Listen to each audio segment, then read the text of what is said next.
What's up mga J-Vlog? Welcome ulit sa panibagong video. And for today's video, magpo-phone comparison tayo between the iPhone 13 versus the iPhone 14. So, ano ba ang pinagkaiba nitong dalawang smartphone na to at ano ba mas magandang ma-purchase ngayon sa Green Hills? Tara mga J-Vlog, check natin.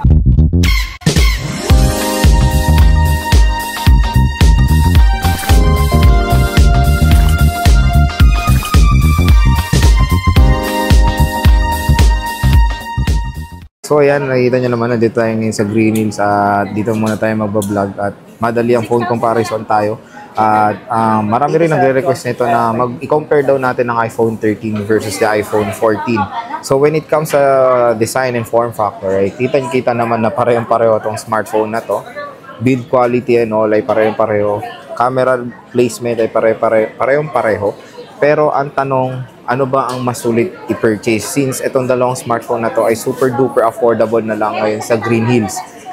Pero bago tayo mag-start, syempre sama ba tayo bibili ng mga legit na iPhones dito sa Green Hills? Wala na iba kundi kila Ate Annette sa ZMB Cellphone Accessories, Ate Mayet, CMB Gadgets, and of course Ate Malin Gadget Shop. So maganda nga doon is yung mga in-offer silang iPhones ay marami silang maganda yung mga qualities.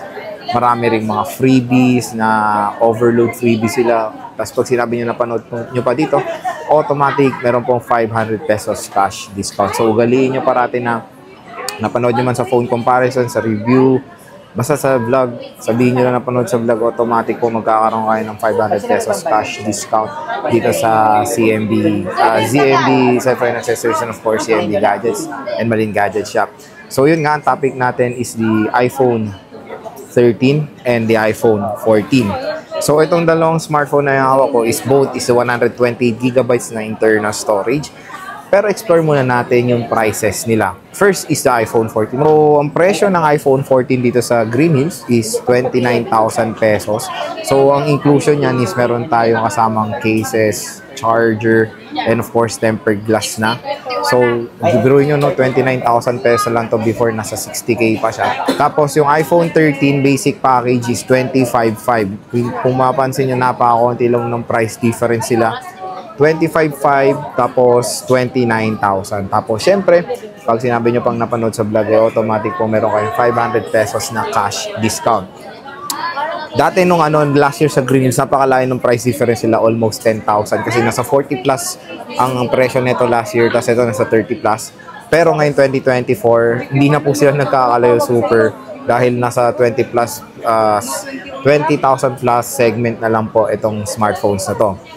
At yun nga, nakikita rin natin sa mga forums na medyo hindi maganda ang sales ng iPhone 14 compare sa 13 kasi marami pa rin mas piniprefer ang 13 compare sa 14. Unang-una dyan, of course, sa presyo.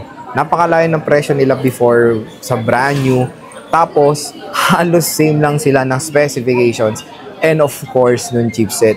Dahil, ayun nga, hindi ko rin maintindihan. Siguro dun kasi ginawa ni Apple yung yung mga base version is yung chipset nung last year. Kasi dito sa iPhone 14, ang chipset nito is yung chipset ng iPhone 13 Pro Max, 13 Pro and 13. Tapos ito kasi yung series na ito yung last series na lahat ng chipset ay pare-pareho. Mapa 13 mini, 13 Pro, 13 Pro Max.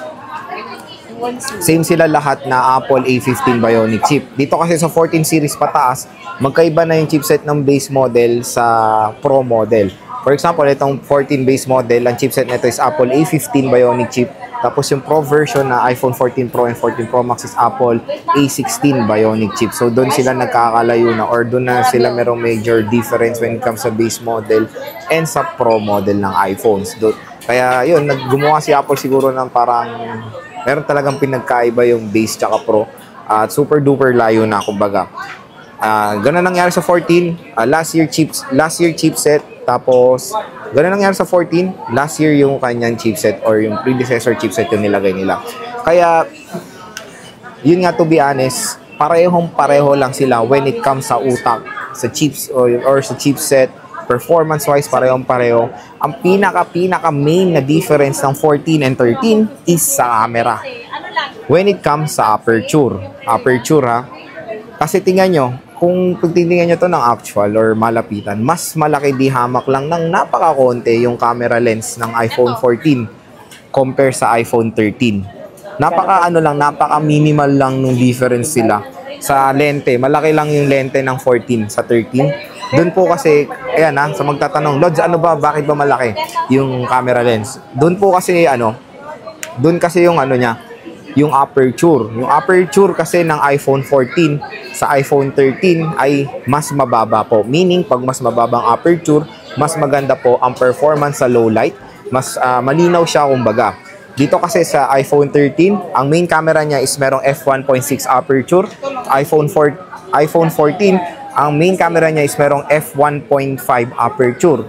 Tulitin ko, mas mababang aperture, mas maganda performance sa low light. Same din sa front, dahil mas mababa pong aperture ng front camera ng iPhone 14 sa iPhone 13. So, yon, low light mode, low light performance, mas okay of course ang performance sa iPhone 14 compare sa iPhone 13. So, yun yung parang main difference sila dito sa dalawang smartphone na to na sobrang minimal lang.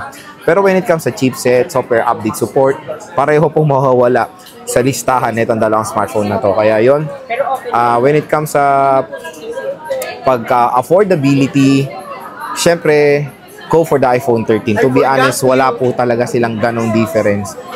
Sa battery, napakaliit lang. Napakakunti lang ng difference sila sa battery. Kaya yon, parang wala pang 100, di ba? Kaya, yun ang pinaka napansin ko, battery and aperture ng camera. So, yon, sa mga nagde-decide, sa mga nagde-decide bumili, at tinatanong ako, I suggest go for the iPhone 13. Talagang mas sulit siya compare sa iPhone 14. Pero yun, kung meron naman kayong budget at talagang gusto nyo matawag na meron kang iPhone 14, pwede naman din ng iPhone 14 kasi pwede din naman ng iPhone 14, di ba? Pero when it comes sa gaming performance, bilis, same na same lang naman po itong dalawang device na to. Kaya no worries naman, kumbaga mga ka-J-Vlog. Marami naman ding available colors ng iPhone 13. Ito rin napansin ko sa GH. Karamihan na maraming stocks pala dito is iPhone 13. To be honest, ito yung usually rin nakikita ko sa mga vlog kong shop. Ang marami nilang stock is the iPhone 13 compare sa iPhone 14. Ito nga, si Ate Anet, isa lang stock niya na iPhone 14 compare sa iPhone 13. Dito sila masyadong nagfo-focus kasi mas affordable, ito yung tina-target ng market or mas piniprefer ng consumers. Kasi mas abot kayang halaga lang siya, di ba? So, yun, ang napansin ko when it comes in sa availability, mas marami kayong makukuha or marami kayong makikita ang iPhone 13 dito sa Green Hills. Kaya okay na okay talagang isuggest ang iPhone 13 para sa inyo. So, yan check natin yung difference ng design. Wala po parehong-pareho lang.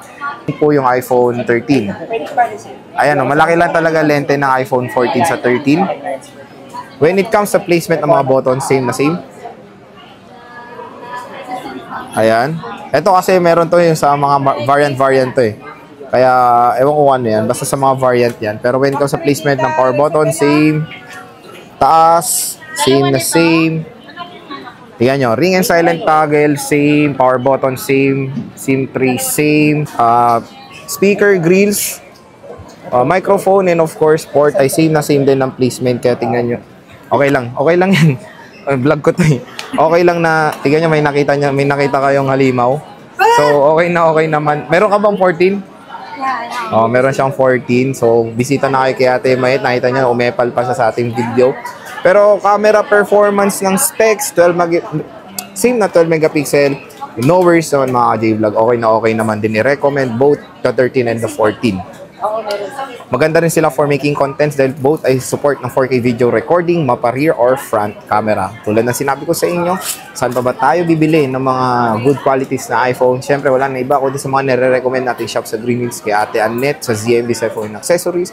Ngayon June ay Stall XB19 sila. Bisita na kayo or PM kayo sa kanilang Facebook page. CMB Gadgets kay Ate Mayet. Stall XE7, PM din kayo sa kanyang Facebook page, and of course, Malin Gadget Shop, Stall XE7 kay Ate Malin. At PM din kayo kanya, of course, sa Facebook page. Sabihin nyo lang na napanood sa vlog, automatic po na magkakaroon kayo ng 500 pesos cash discount. So ano pa hinihintay nyo? Bumisita na kayo dito sa Green Hills 2nd floor. Hintayin kayo ng mga sellers na yan sa Green Hills.